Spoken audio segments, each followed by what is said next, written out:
So again, for your consideration and discussion, I bring to you another story. The alleged disappearance of a farmer in the year of 1854 in Selma, Alabama. According to legend, the name of this farmer was Orion Williamson. One hot, sweltering summer evening, Orion was sitting on his front porch along with his wife and children when he realized he needed to bring his horses in from pasture just to provide them with a bit of shade and a little reprieve from the heat. Orion got up from his seat on the porch and began walking across his yard to the fields. On his way, he picked up a stick, some say a flower. Either way, he picked up some object from the ground and began to fiddle with it, swishing it about as he walked, absent-mindedly. Up the gravel road, the public road, came his neighbors, Armour and James Wren. Armour was James's father. Being neighbors, they had previously conducted business with Orion, and they needed to discuss that business with him. So as they saw Orion walking across his yard to the pasture, they waved to him. In sight of Mrs. Williamson, Orion raises his hand to wave back at Armour. And the moment that he raised his hand, he disappeared. He disappeared on the spot, causing both Armour and Mrs. Williamson to run hectically, frantically to the spot where just moments before Orion had stood. Upon making it to that piece of property, to that piece of the earth, they noticed the grass was dead in a clear circle around where Orion had just been standing. The grass and the earth were dead. Upon notification, investigators came to the property and they searched relentlessly for Orion, especially in the space in which he had just been seen. They meticulously searched for holes, for any loose earth, for potential sinkholes, for anything.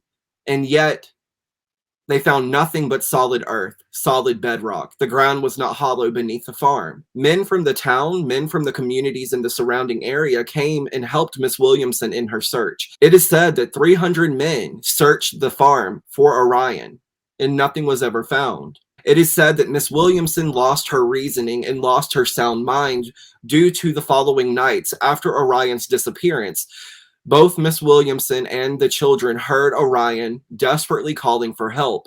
But as the nights went on, as the weeks went on, Orion's voice became more faint and harder to hear until finally it faded away altogether. Now, that is a very strange thing, right? That's an anomalous occurrence that just could not be explained by any evidence in the surrounding area. Many theories have been put forward as to what could potentially have happened to Orion.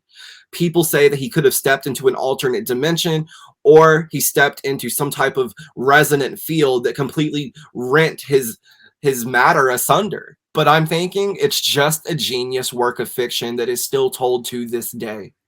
Upon doing some research, I found that the same exact story is repeated in the folklore, if you will, of the general locality of several states. The same story is repeated, having happened to allegedly a David Lang as well as an Isaac Martin. Now, allegedly, David Lang disappeared in Tennessee, while Isaac Martin allegedly disappeared in Salem, Virginia. Both of these men were on their front porch on a hot summer evening with their families. Upon remembering, hey, I need to bring the horses in from pasture, both of them disappeared while greeting a neighbor, while walking in front of their families. So I think it's safe to say that this is the same story being repeated by word of mouth, with the names having been changed for whatever reason to suit the locality in which the story is being told, or just to eliminate any possibility of people figuring out, hey, this is the same story as the Orion Williamson story. But if it is all fiction and it is all the same story, where did it originate? Well, I'll tell you.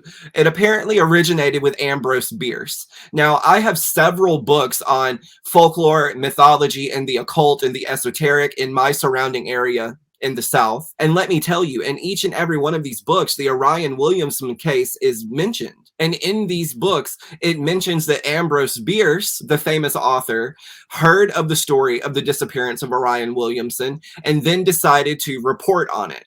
But I'm thinking that maybe Ambrose Bierce created the story of Orion Williamson and then published the story. Because try as I might, I could not find any newspaper articles from the time frame that might have suggested that Orion Williamson was a real person who actually disappeared. But what I did find was a short story written by Ambrose Bierce, published in the San Francisco Examiner. Now, people could argue that he published the story in the San Francisco Examiner on October 14, 1888, after having heard of the disappearance of Orion that took place in 1854. But I really do believe and have come to the conclusion that this is a work of fiction, especially when you consider the fact that as the story has been told and as it has been adopted by other areas, the names have changed and there's been little sticking to the details except for a man got off his porch, walked across his property in the sight of his neighbor and family, and disappeared. But what is so interesting about the fact that even if it is a work of fiction written by Ambrose Bierce himself disappeared mysteriously, and no one can account for his disappearance. The author himself disappeared mysteriously, and he actually disappeared. So this isn't another case of did he or didn't he, such as the Orion Williamson case or the David Lang case or the Isaac Martin case. This is definitely a case of Ambrose disappeared, guys. He's gone. Now, while no one knows what actually happened to Ambrose Bierce, there are several theories. One being that he did take his own life. Another being that he was actually executed by the firing squad of Pancho Villa. Apparently, Ambrose had traveled south, crossing into Mexico, and took up with Pancho Villa's army so that he could report on what was taking place in Mexico's Civil War. There's a theory that he was actually dispatched by Pancho Villa. Another theory is that Ambrose did pass away of pneumonia on his way back to the U.S. So journalist Jake Silverstein in 2002 explored the theory that Bierce bid adieu to the physical world in Texas, not Mexico. Silverstein dug up an old letter to the editor of a tiny local newspaper in Marfa, Texas, from a man who claimed Bierce's body was buried there in an unmarked grave. That man told Silverstein that he had once picked up a hitchhiker who had fought for the Mexican Federal Forces as a teenager. The hitchhiker told the story of picking up an old gringo who appeared quite sick and called himself Ambrosia. He paid the man and his friends to help get him back to the U.S., and during the trip he talked of many books he had written, one with the word devil in the title. But Ambrosia didn't survive the trip back to the U.S. and instead died of pneumonia on January 17, 1914.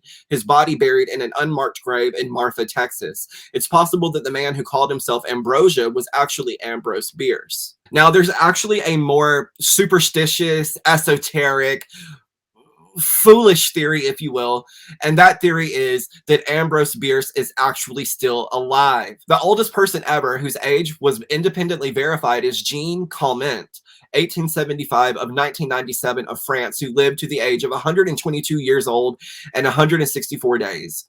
Now, if Bierce was still alive, he would have beat that by 50 plus years, right?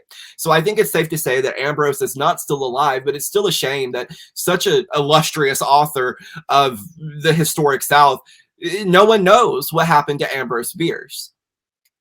In much the same way that no one knows what happened to Orion Williamson or David Lang or Isaac Martin.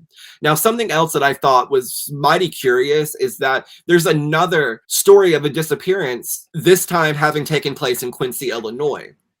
Now, in this story, 16-year-old Charles Ashmore disappears after having gone out to get a bucket of water. What's so interesting about that to me is the name Charles Ashmore actually appears in the title of one of Bierce's short stories. The title of the short story is Charles Ashmore's Trail, and it also appeared in the San Francisco Examiner, October 14th of 1888. So obviously Ambrose Bierce was an avid writer with an interest in the macabre and the unusual, and he was a hell of an author. He really was. Whether or not he was basing his short stories on actual examples of disappearances that were anomalous, I still can't safely say one way or the other, but I do believe that it was all fiction. Now, the alleged disappearance of Charles Ashmore of Quincy, Illinois, allegedly took place on November 1878. So that would have been 10 years prior to the publication of the story. So it's also interesting to me that all of these disappearances allegedly took place, you know, some odd years prior to the publication of Bierce's short stories. So they could be actual disappearances, but I still fail to find any actual factual news articles detailing these disappearances as if they actually happened to people. So I'm left with the conclusion that honestly, these are just short stories that were written by a well-known author in the South whose stories stuck around and became urban legends of their own. And to me, there's an endearing thought to that. Thank you so much for watching. This was probably really short and it probably left you with more questions than answers, but I would really enjoy it if you guys would pick up the search with me, try to determine whether or not these disappearances took place prior to the writing of the short stories, or are these just myths and legends based upon these short stories? What do you think? Thank you guys so much for watching. I really enjoyed researching this one. Yeah, bye guys, and I'll see you in the next one.